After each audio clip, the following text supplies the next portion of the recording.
Hey everybody, I'm John at Collect Cards. Hope you're all doing well. It's Saturday, January 13th.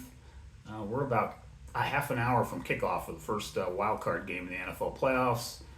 Browns Texans. Just wanted to get this video out ahead of that, or at least record it ahead of that. So I wanted to share here that I earlier this week passed 500 subscribers, and that's a pretty cool milestone. Still kind of floored by the whole thing, even almost 2 years on from creating this channel. Want to thank all of you who have newly subscribed to my channel here in recent months. I like sharing a few stories as well as sharing cards, just sort of sharing thoughts about the hobby too. So thanks for joining, and I look forward to kind of doing a little bit more of the same here in the coming year. What I wanted to do in this video actually is create a VR. I want to do a VR for 500 subscribers. And so I'm going to turn the phone around and talk about it. And I hope you're interested in participating. So hang on. Okay. I mentioned just before, wanted to thank all my new subscribers. I, of course, want to also thank my earliest subscribers as well for sticking with me. Hope you've continued to find some enjoyment in some of the content I'm producing. So once again, thank you. I don't have any new pickups to show in this video, but I brought out a few cards here that are probably fairly easy to figure out why I have these four here. Based on what I was just mentioning. They're all card number 500 in their respective sets that I just happen to pull out from stuff that I have. It's just some names that are very known out there in baseball, but don't really see too often. So here's Harvey Keene from, I guess he was with the Giants at this point in his career, from 1961 tops. He had just probably gotten, or he was with Cleveland the year before, and of course he started his career with the Detroit Tigers. It was a Rookie of the Year, I believe, in the AL in '53. Real nice career, multi-time All-Star. And I found this one interesting from 73 tops. Oakland A's team card, the world champions from that era, right in the middle of their dynasty. Several Hall of Famers on this card. Card number 500. I really like that, just had the focus for a second. Pennant winners. Dick Williams right there was the first one since Connie Mack to win the American League pennant, which I thought was pretty cool. So just wanted to show that real quick if I can get it back into focus. There we go. I think he's right there. Dick Williams. You got Reggie Jackson right there. Raleigh Fingers right there. I believe that's Joe Rudy. Just a lot of big names on this card. So thought that was a cool card. And then here's an interesting one. 1974 tops. I would have never guessed that Lee May had a 100 card. But he was card number 574 tops. And he was a pretty big-time slugger in the early 70s. Gosh, I'm in and out of focus here because I got other cards right behind it. But he was with Houston at this point, started out big with Cincinnati. I remember him first collecting when he was with Baltimore at that point. Later in his career, he was with the Orioles for a few years. But it looks like he was a Rookie of the Year in '67. I would not have guessed that. But got Lee May from 74 was 500, and then 79 tops. Ron Guidry was card 500, which is not a surprise given that in 78 he went, 25-3, I think it was? Yeah, 25-3, 1.74 ERA, Cy Young Award winner. Card 579. So just thought I'd trot out those four, and actually I do have one more that I'll show real quick. Probably my best 500 card of any card I have. It's my 1970 Hank Aaron in a 5.5 by SGC. Really like this card. It's actually one of my favorite Aaron cards of all. I really like that he's sort of in, well, I guess he's not holding a, I think he is, he's either holding a pen or something like that to sign a baseball, or he's just rubbing a baseball. It's hard to tell if he's holding something maybe right there. He might be just rubbing down a ball, but it's a pretty cool photo. I really like it. Always liked that card of his, so thought I'd trot that out. And actually nothing against Lee May, but we'll take him off here because I only have four of these holder things here, these little stands that I have handy. So, but I wanted to sort of share those for 500, but now I'm going to get to the VR. And it's actually going to be pretty simple, but the origin of it is kind of fun. So on New Year's Day, actually, I had a couple of scratch off tickets actually with me, and I'm going to show it's a game called Cashword, and for a $2 ticket. I have no idea if it's in multiple states. It probably is, but it's here in Michigan. And once in a while, I'll give it a shot just for fun. And it definitely was the best result I ever had on it. I won $100 on it. Ended up getting 8 words. I'm showing it here on the screen. I took a picture of it and kind of highlighted the words that I got.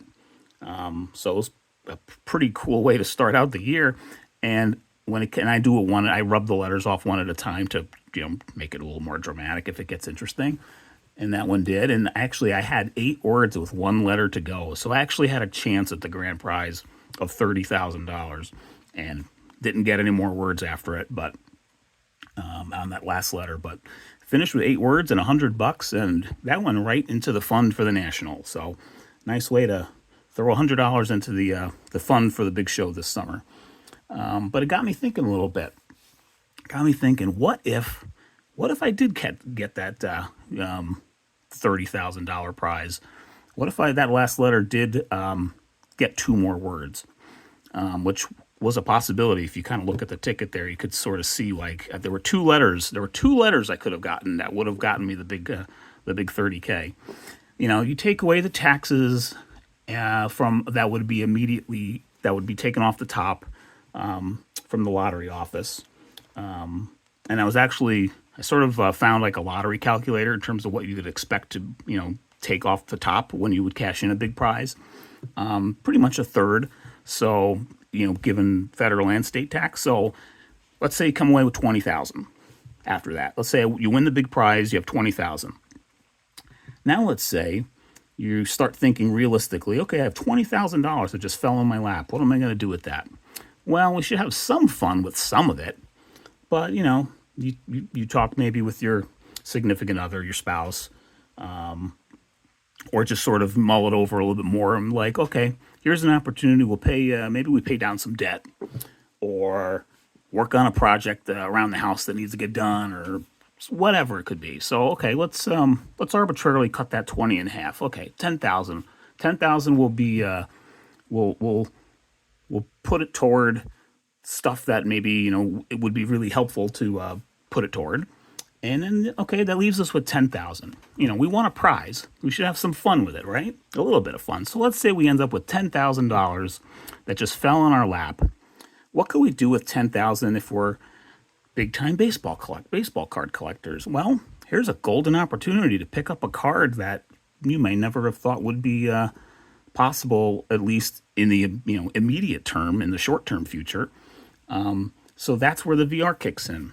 You've just got $10,000 fell in your lap. What would you really wanted to put that toward baseball cards? What would you buy? I would love to know. And for this VR, I would love for you to share up to 3 cards. Could be just 1 card, could be up to 3, let's say, that would roughly add up to $10,000. Now, it doesn't have to be, you don't have to get to that number. And if you go over by a little bit, no big deal. There's no calculations going on here. But, look at cards that you kind of have targeted. Look at grades for what those kind of are on BCP or whatever. And sort of give me a couple that you'd like to pick up, that you would pick up if you had $10,000 that just fell in your lap. I think it would be kind of a fun thing to do. I don't actually know which cards I'd get yet. I have a few on my mind that I might get. But I'll follow up with my probably 3. I'll probably go for 3 and share those in a future video leading up to when I'd love to get any responses by. And I will say for $10,000, that means you would not be able to pick up a 52 mantle because a 1 in a mantle or even an authentic, they're going for 20 plus or 25K. So that rules that out. That would also rule out a 1915 and certainly 1914 Cracker Jack Joe Jackson, because those started about, if I remember VCP, I just looked at it earlier today, I think 15 to 20 for a 1 or an authentic. So that pretty much rules him out. So let's get those 2 out of the way, but I think it leaves open a whole whole slew of scenarios that you could do. Do you go for, do you go for a higher grade, maybe 50s card, or do you go for a lower grade, something like or a Christy Mathewson T205 in a, mid grade, or, it could be anything. So I'd be curious to know what you think. So that's pretty much the VR. In terms of a deadline for this, I'm thinking 1 month from today. So today is January 13th. Let's do February 13th. That is actually one day after the Super Bowl, I believe. I think the Super Bowl's on February 12th, or is it the 11th? Let me think here. I believe it is the 11th. So why don't we say 1 month from today, February, why don't we just say Valentine's Day? We'll say Valentine's Day, February 14th there. Make it nice and easy. Valentine's Day, the 14th, easy to remember. So basically it gives you a month to do it.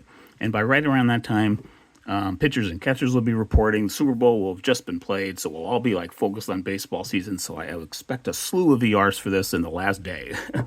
But if you decide to participate, that'd be great. I'm going to do 2 prizes. I'll do a $25 eBay gift card and a $15 eBay gift card for this. So 2 prizes, and feel free to put these just in a video that you would do for any other topic, that you might be putting out a video for. And I would like video responses for these. But it would be great if you can mention in the comment for this video that you did one. That would help for me to find it. By all means, tag me in the title of your video. That will certainly help as well. And then you have to be a subscriber to my channel publicly as well. That would be the other qualifier to participate. But I am going to do it as eBay gift cards for 25 and 15. So that means anywhere in the world you should be able to participate, and they could just always, we'll email the gift card after the fact to whoever may win. So with that, that's it. I look forward to hearing some responses here. So again, you got a month to do it till Valentine's Day. And with that, that's all I got for today. Let me know what you think in the comments about the idea. $10,000 falls in your lap, 1 to 3 cards. What would you get? All right, with that, see you on the next video.